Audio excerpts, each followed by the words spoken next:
Hallelujah. I greet you all, brethren, those that are listening from home and here present to our morning English service today, where we are talking about one or the greatest commandment in the Bible. When Jesus himself was on earth, one of the teachers asked him, trying to tempt him to check what could be the greatest law.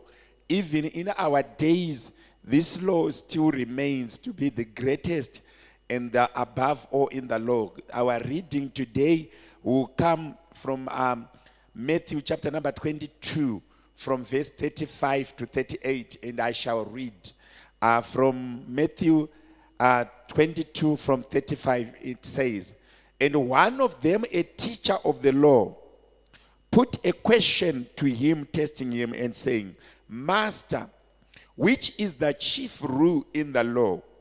And he said to him, 'Have love for the Lord your God with all your heart and with all your soul and with all your mind. This is the first and the greatest rule. And the second is like this: have love for your neighbor as for yourself.'" Today we want to explain briefly about love. Love starts when you love your creator, when you give back to the origin where you come from. The first commandment, or the first and the greatest rule, is when we love the Lord with our soul and with our mind and with all our strength. What it means is, when you love the Creator, when you are in good books with the Creator, when you are founded and oriented in the Creator, you are with the substance of the Creator.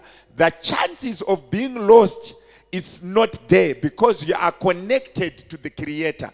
So Jesus was trying to explain to this lawmaker, those that were formulating oracles, controlling the New Old Testament and the 10 Commandments, that there is no way you can be compliant or you can prosper unless you value, you respect, and you are connected to the Lord. Jesus explaining this and putting this to the lawmaker, he was trying to make a point that before we formulate laws, before we develop habits, before we even prioritize ourselves, we need to love the Creator. We have to have the foundation of the Creator. Whoever is not linked to the Creator, they do not respect the law. In other words, whatever we do, wherever we go, whatever we imagine, it has to have the Creator in mind. What love does is, whomever you love and you value, before you take steps, before you take action, before you explain anything, you consider them.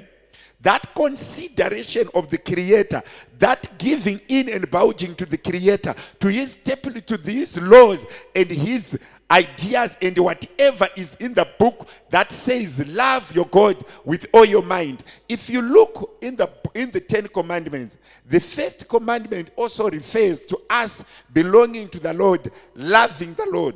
The second commandment is this: love your neighbor as yourself. Let's explain briefly on the neighbor. It did not say rich neighbor. It did not say good neighbors. It did not say friend neighbor. It just says the neighbor. Meaning to say, whoever is close to you, at work, at home, wherever you are, that becomes your neighbor. It did not say love your relative. It did not say love your siblings. It did not say love those that loves you, but your neighbor. Meaning to say, according to the word of God, the person to immediately be loved second from the Lord is your neighbor. Remember, the character of the neighbor is not explained. Whoever is close to you is your neighbor. However, the character of the neighbor is not explained. It means we need to love difficult neighbors. We need to love nagging neighbors. We need to love gossiping neighbors. We need to also love neighbors that have a grabbing habit. Whatever goes over the Jura wall, it's theirs. Whatever goes close to them, they grab. So the condition of love, it's not because someone has done something to you, but it's because they are your neighbors. That one is a big ask. To love the Lord, it's quite easier because whenever you love the Lord, He rewards you good. He rewards you, He appreciates it. Because whatever we have done good in the eyes of the Lord, it's purely, and God has a habit of rewarding them. But neighbors now, you love certain neighbors with certain habits and certain characters that do not appreciate what you do. I want to put this as a test. I want people to take this and say, who is my neighbor? How do they behave? How do they look? How do they like it? Some neighbors are nagging. Some neighbors are ever complaining. Some neighbors are ever asking. Some neighbors are ever even provoking. But the word of God is saying, love your neighbor. If you try to contextualize this, the word of God is teaching us to show no partiality. It's teaching us not to be selective, but to show the love of God unconditionally to people close to us and to people around us. The only way to tame an argumentative person is to show them love. The only way to draw nearer to people who are difficult is to show them love. But the question is, until when? Some they nag, some they are difficult, some they always complain. But when you give them love, it's not that they do not appreciate. They appreciate it, they recognize it, but they are not just willing to say it in your front.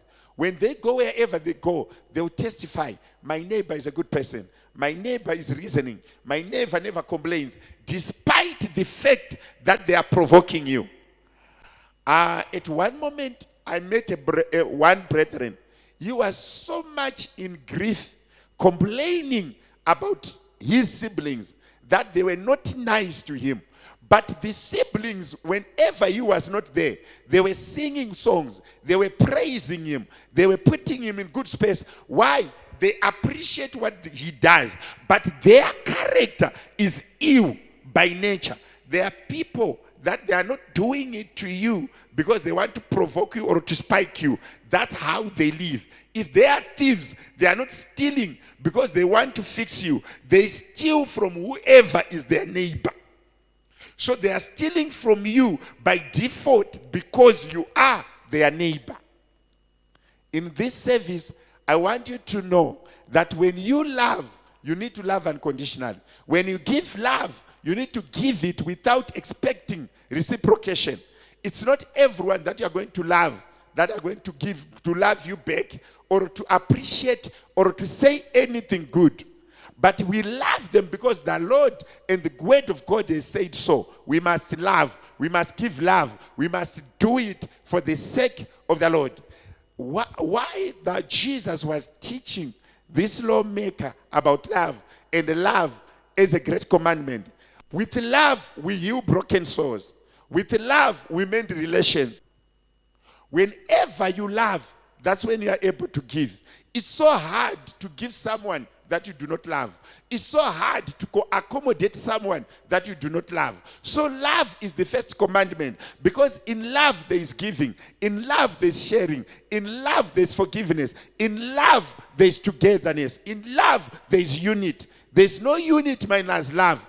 There is no sharing minus love. There is no giving minus love. There is no harmony minus love. So love is so central to whatever we do. Take in the context of a family. Take in the context of a relationship. Once you love, it's easier to make sacrifices. It's easier to accommodate. It's easier as well to share.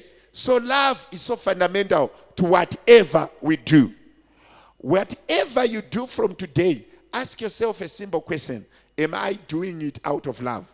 Am I doing it as a commandment without expecting to receive? Without expecting to be loved back? In this service, I just want somebody to teach themselves that whatever good I do, I'm not doing it to receive it back. I am doing it because the Lord has said so. The word of God says, obedience is better than sacrifice.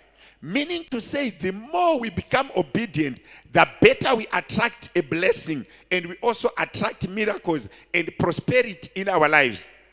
Whoever is founded in love of the Lord and who understand the word of God, in loving the Lord who created us, our creator, those people or believers, they live a better life than those that do not trust in the Lord. Love translates to trust. Love translates to unity. Love translates to oneness. It's very, very difficult to give to someone whom you are not in love with. Sharing, it's a byproduct, or it's a product of love. Oneness, it's a product of love. Togetherness, it's a product of love. So the word of God says in John 3 verse 16, for the Lord so loved the world so much that he gave his only begotten son. The issue was not giving out to the son. The issue was loving the world so much. And out of love, the sacrifice of the son came out. Meaning to say, for you to go far, you need to have love. For you to give more, you need to have love. So love is a basic and fundamental, one of the greatest rules or a law that can never be equivalent to anything. In this service, I want you to master this. Love. And I repeat again, love unconditionally. To love is not easy. It's easier said than done. But love is one of the greatest things that are difficult to do. And many people, they love where they are expecting. Loving without expecting anything is so much harder.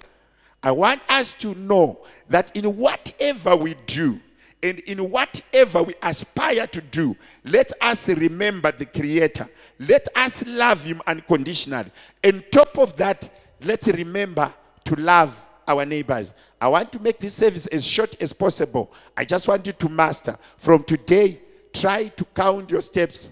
Count your steps. Consider yourself blessed if you are able to love. God bless you. In Jesus' name, amen.